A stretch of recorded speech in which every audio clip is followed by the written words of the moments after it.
పంచతంత్ర కథలు మోసకారి నక్కకి తగిన శాస్తి. కాకి జింకతో పిల్లి చేతిలో ఆ ముసలి గ్రద్ద ఎలా మోసపోయిందో చెప్పిన తర్వాత కూడా కాకి మాటలను వినిపించుకోకుండా నక్కతో స్నేహం కుదుర్చుకుంది ఆ జింక.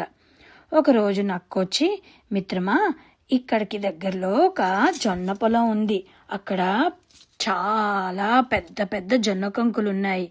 చక్కగా నువ్వు రోజు వాటిని తినొచ్చు అని చెప్పింది. నక్క మాటలను విన్న జింక ఆ పొలానికి వెళ్ళి రోజు బోలెడన్ని జొన్న కంకులు తినేసి వచ్చేస్తోంది.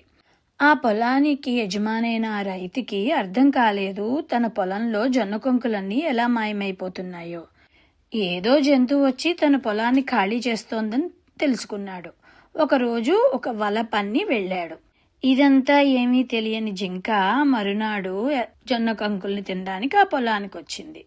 పొలానికి వచ్చి ఆ వలలో ఇరుక్కుపోయింది.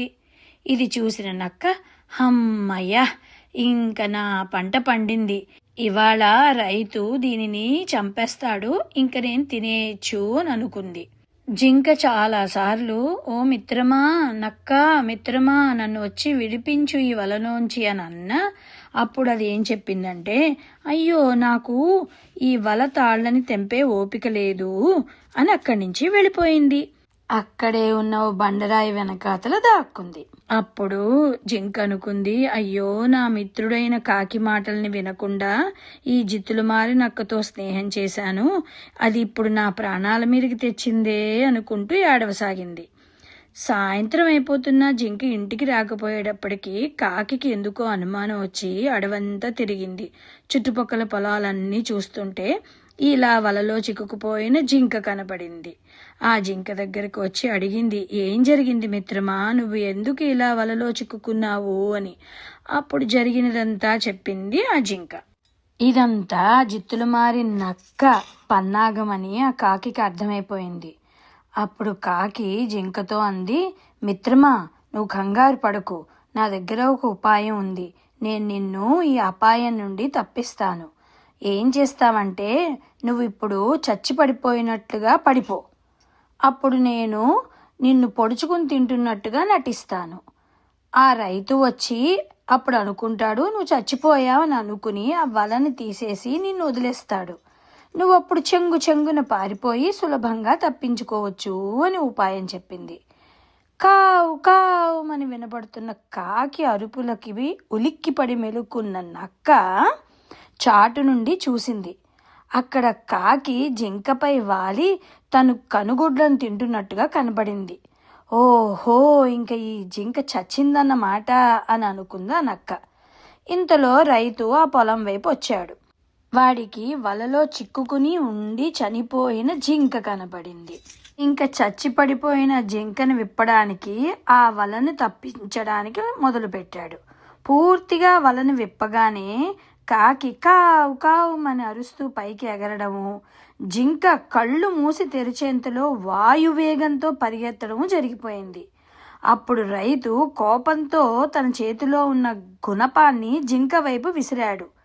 అదే క్షణంలో ఏం జరిగిందో తెలుసుకోవడానికి యువతలకు వచ్చిన నక్కకు ఆ గుణపం తగిలి లబలబా కొట్టుకుంటూ మరణించింది.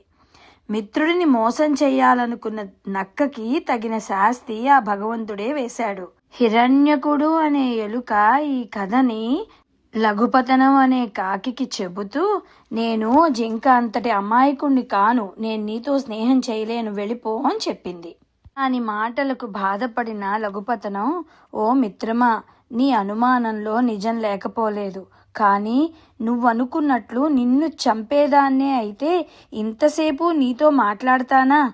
ప్రతి దాన్ని అనుమానించక నన్ను అర్థం చేసుకో. స్నేహం కోరి వచ్చిన వారిని తిరస్కరించడం అంత న్యాయం కాదు అంది. దాని మాటలకు విని తన వైఖరిని మార్చుకున్న హిరణ్యకుడు లఘుపతనాన్ని తన మిత్రుడిగా అంగీకరించింది. ఆ రెండు ఎంతో ఆనందంగా కాలం గడుపుతూ ఉండేవి. కొంతకాలం గడిచిన పిమ్మట లఘుపతనకం, ఓ హిరణ్యక, నాకు ఈ ప్రదేశంలో ఆహారం దొరకడం చాలా కష్టంగా ఉంది. అందుకే దండకారణ్యం నందు నివసించు నా మిత్రుడు మంధరుడు అనే కూర్మరాజు ఉన్నాడు.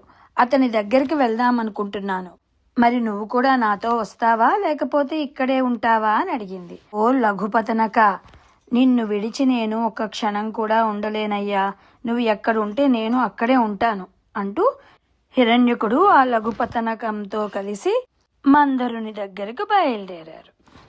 మందరుడు తన మిత్రుడైన లఘుపతనకుణ్ణి చూస్తూనే ఎంతో సంతోషించింది. దాంతోపాటే హిరణ్యకుణ్ణి కూడా చాలా గౌరవించింది. అనతి కాలంలోనే హిరణ్యకుడు మందరునికి మంచి స్నేహితుడైపోయాడు. అవి మూడు కలిసి రోజూ కబుర్లు చెప్పుకుంటూ ఆనందంగా ఉంటూ ఉండేవి. ఒకనాడు మందరుడు, ఓ హిరణ్యక, నీవు మనుషుల మధ్య జీవించవలసిన వాడవు. అసలు ఈ అడవికి ఎలా వచ్చావు అని అడిగాడు. అప్పుడు ఆ హిరణ్యకుడు చాలా బాధగా నిట్టూర్చి, అసలు ఏం జరిగిందంటే అని దుఃఖంతో మాట పెగలక ఒక క్షణం ఆగాడు. మిత్రులిద్దరూ విస్మయంతో ఒకళ్ళనొకళ్ళు చూసుకున్నారు. ఏం జరిగింది ఏం జరిగింది అని అడిగారు. మరి ఏం జరిగిందో వచ్చే భాగంలో తెలుసుకుందామా?